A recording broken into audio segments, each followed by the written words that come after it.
আসসালামু আলাইকুম। তো আমি এখন এভিডেন্স করব। তো প্রথমে আমি ডিরেক্টরি তৈরি করব। এমকেডির মানে যে আমার নাম যে কোনো নাম দিব। তো ডিরেক্টরি করব কেন? কারণ এখানে ডিরেক্টরি সর্ব ডাটা থাকে। ডিরেক্টরি মেন করার কারণ হলো এখানে সমস্ত ডাটা থাকে, কিংবা আমি চাইলে কোনো ইউজার কিংবা গ্রুপ কিংবা একটা কোম্পানির সব ডাটা এখানে রাখতে পারবো। তো এই জন্য ফার্স্টে আমি একটা ডিরেক্টরি তৈরি করব।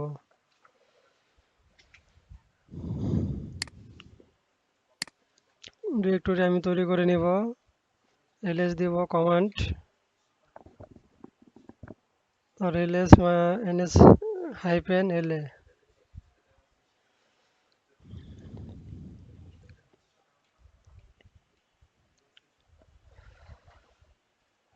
তো প্রথমে ডিরেক্টরি তৈরি করার কারণ এই যে আমি তৈরি করছি সেটা এখানে দেখাচ্ছে যে আমি তৈরি করছি আইডিবি, এটা আমার ডিরেক্টরি।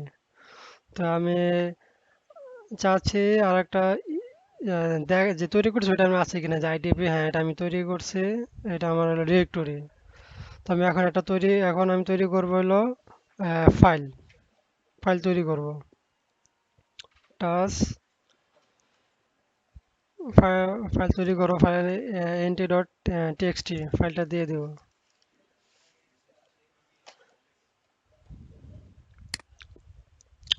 এখন আমি চাচ্ছি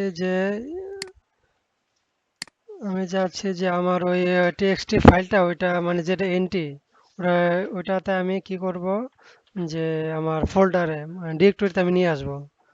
এই যে আইডিবি মানে এনটি, যেটাতে ফাইল আছে nt.txt, এই ফাইলটা আমি নিয়ে যাব।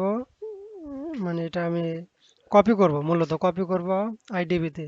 আইডিবি ডিরেক্টরি ফোল্ডার আমি কপি করব। এই আইডিবি এটাতে আমার কিছু নাই, টোটাল পুরা জিরো, মানে এখন কিছু রাখি নাই। এখন আমি এটা কপি করব আর কি।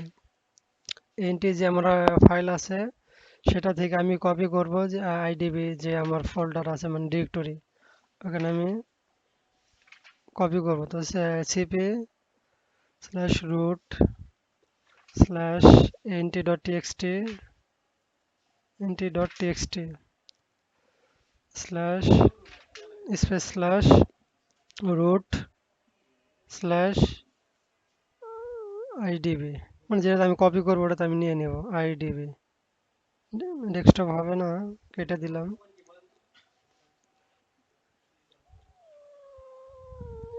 এখন আইডিবি,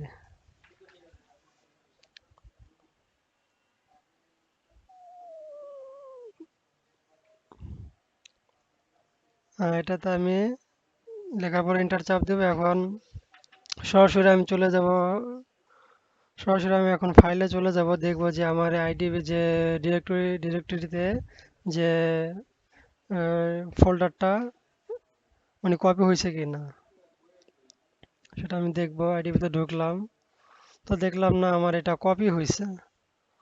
তো আমার সেকেন্ড কাজ হলো আমি তৈরি করব ইউজারটা তৈরি করে নেব।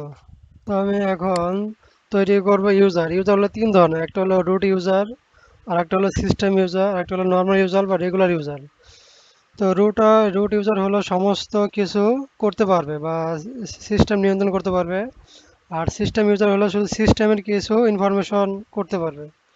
আর নর্মাল ইউজার হলো রেগুলার ইউজার। তো ইউজার তৈরি করার কারণ হলো যে সবাই মানে সব ইউজারও তো আর সব কিছু মানে পারমিশন দেওয়া যাবে না, সেগুলো আমি নির্দিষ্ট কিছু ইউজার তৈরি করব, যাতে আমি ইউজারকে আমি যা যা পারমিশন দিব তাই করতে পারবে। তো আমি ইউজার তৈরি করলাম দুইটা ইউজার তৈরি করলাম, মিন্টু ওয়ান, দুইটা ইউজার তো আমি তৈরি করে নিলাম। ইউজার কারা? ইউজার হলো যারা ইউজার হলো যে ইউজ করে তাকে ইউজার বলা হয়। এখন সেটা আমি দেখবো যে ক্যাট করে দেখবো যে আমার ইউজার দুইটা তৈরি হয়েছে কিনা। ক্যাট, আমি দেখতে পাচ্ছি যে আমার দুইটা ইউজার তৈরি হয়েছে, মিন্টু ওয়ান অ্যান্ড মিন্টু নামে দুইটা ইউজার তৈরি হয়ে গেছে। এখন আমি তৈরি তৈরি করব গ্রুপ, কারণ গ্রুপটা তৈরি করার কারণ হলো, এখন আমি পাস পাসওয়ার্ড দিয়ে দিব গ্রুপের আগে। আমি আগে যে ইউজার তৈরি করলাম এই ইউজারের আমি পাসওয়ার্ড চেঞ্জ করবো আর কি। পাসওয়ার্ডটা আমি করে দিব যাতে কেউ উম, বাইরে কেউ যাতে ঢুকতে না পারে এই পাসওয়ার্ড ছাড়া, তার জন্য আমি পাসওয়ার্ডটা দিয়ে দিব।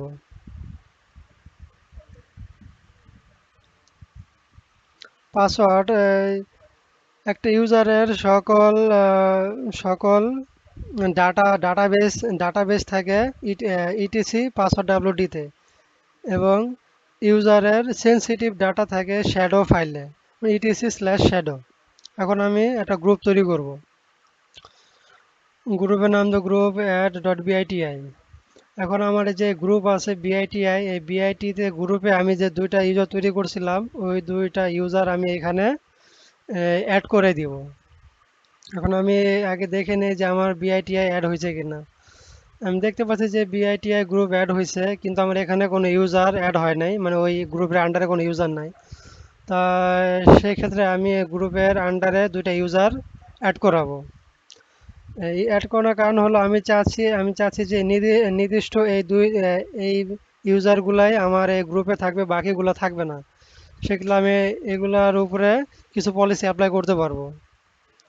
তো তার জন্য ইউজার মোড -a বড় হাতের জিবিআইটিআই মিন্টু একটা ইউজার তৈরি করলাম, আর একটা ইউজারের তৈরি করলাম। এখন এই গ্রুপের আন্ডারে আমি বাকি দুটো ইউজার অ্যাড করে দিয়েছি। সেটা দেখার জন্য এখন আমি চেক করব যে আসলে যে গ্রুপে আমার ইউজার মানে অ্যাড হয়েছে কিনা। ক্যাট স্পেস /etc/গ্রুপ। এখন দেখতে পাচ্ছি যে বিআইটিএ তে আগে ইউজার ছিল না, এখন আমার ইউজার তৈরি হয়ে গেছে মিন্টু আর মিন্টু 1 নামে তৈরি হয়ে গেছে। তো এখন আমি নেক্সট কাজ দেখাবো। এই আমি এখন নেক্সট কাজ দেখাবো যে কিল প্রসেসটা কি। কিল প্রসেস হলো আমার ব্রাউজারে আমার সাপোজ আমি ফায়ারফক্স চালাইতেছি, সেক্ষেত্রে আমি চাচ্ছি যে ওইটা আমি কিল প্রসেস মানে ওটা রিমুভ করে দিব সরাসরি কমান্ডের মাধ্যমে। মানে কমান্ডের মাধ্যমে আমি চাচ্ছি যে আমার ওই ব্রাউজারটা সরাসরি রিমুভ হয়ে যাবে। তো তার জন্য আমি ওই কিল প্রসেসটা করব। তো কিল প্রসেস করার জন্য ps/aux এন্টার চাপ দিব। এখন আমি দেখবো যে আমার কয়টা ফায়ারফক্স মানে ওপেন আছে। তো আমি দেখতে পাচ্ছি 4-5টা ওপেন আছে। তো আমি এখান থেকে আমি রিমুভ করে দিব। তো রিমুভ করে দেওয়ার জন্য আমার কমেন্ট দিতে হবে। সেক্ষেত্রে আমি দিব কিল স্পেস -9, অনেক কোডটা দিয়ে দিব। যেমন ফায়ারফক্সের যে ফার্স্টের যে কোড 41068, এটা দিয়ে দিলে আমার ব্রাউজার থেকে সরাসরি ব্রাউজারটা রিমুভ হয়ে যাবে এন্টার দেওয়ার পরে। তো এই ছিল বেসিক্যালি আমার কাজ। তো এটাই আমার প্রজেক্ট, এভিডেন্সের প্রজেক্ট ছিল। আসসালামু আলাইকুম।